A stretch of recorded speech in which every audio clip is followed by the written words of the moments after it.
Two things I'm going to mention on that. Number one is the attitude. Okay, your internal mindset and attitude with respect to these people.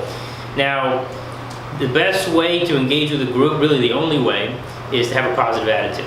If you have a negative attitude and you're saying, I'm not like these people, I'm not into what they're into, they're uppity or snobbish or whatever, you know, of course, the whole process is going to be a big chore. It's going to be very difficult. They feel the energy. They feel the energy. And all of these techniques and the superficial things, body language, eye contact, it's going to manifest, right?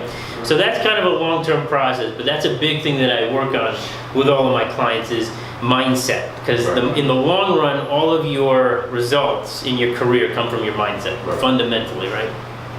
So that's the first thing, is to be aware that you don't have to love them, but maybe there's some aspect of them that you can appreciate or that you can enjoy. If it was me, I would say, hey, you know, these people have money. I want to be around these kinds of people, you know?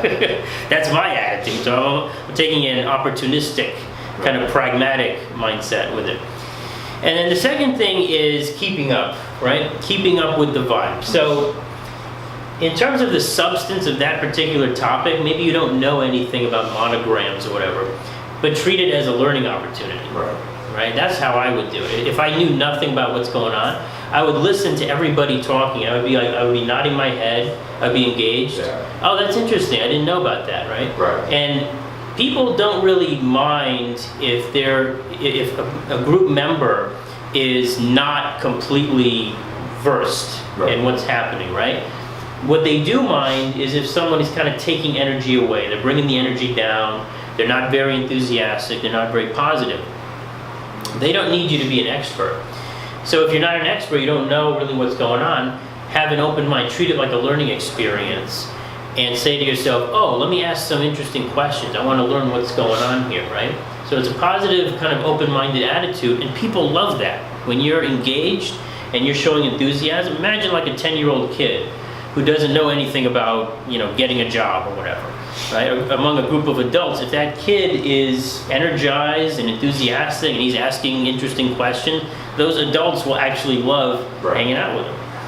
But if it's a 10-year-old kid and he's just kind of in the corner like, oh, I don't want to talk about that, that's not relevant for my life, then, you know, he's going to be brushed to the side. It's the same kind of dynamic, you know? So keeping up with I've specifically pointed out the rhythm and the pacing of how the conversation is flowing, to pay attention and be engaged. I specifically pointed out these things because they're things that you can do regardless of the actual subject matter, regardless of what's actually being talked about, right? This is all nonverbal and mental kind of activities, right? Being engaged, vocalizing, what does that mean? It means as other people are talking, you're saying, yeah, oh, cool, awesome, cool, things like that. There's just vocally making sounds, basically, as opposed to being completely silent, right? Especially important in casual and unstructured situations, right? And I'm going to come back to this in a second. In my experience, the most active leaders, or the most effective leaders, let me say that, and the most powerful people, and we're not just talking about executives, we're also talking social dynamics, right, in a casual scenario, they almost always vocalize in some way. The people that are, you know, too cool for school, which I've been there myself, being very, very cool, just kind of like, you know, in a meeting situation or in a presentation or in an interview, I can see that being effective, where you're kind of putting pressure on the other person, right? And you're intentionally holding back to see how they perform under pressure. But if it's any kind of unstructured or social situation, then almost universally, I see people that are very sharp and know the material, know the industry, they know what's happening. They tend to be very active and engaged, and they're vocalizing and they're saying, yeah, oh yeah, absolutely, definitely. No, I don't know about that. Well, you know, so the common theme that I like to talk about with my clients is taking up space. And taking up space doesn't just mean physical space, it's also mental and emotional space.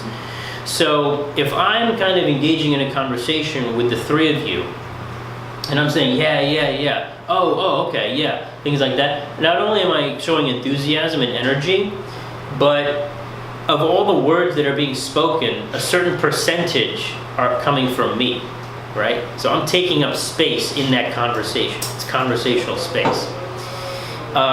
So we can talk more about that. I mean, I can definitely see a more quiet, withdrawn approach working in certain situations. Yeah, it depends on. If it's a more social, free-flowing dynamic, typically what I've seen very powerful, dominant people that are actually, effective, right? As opposed to just a title. Yeah. Sometimes a person just has a title that was given to them by their father or something. That's different. But if it's someone who's really engaged, they tend to vocalize.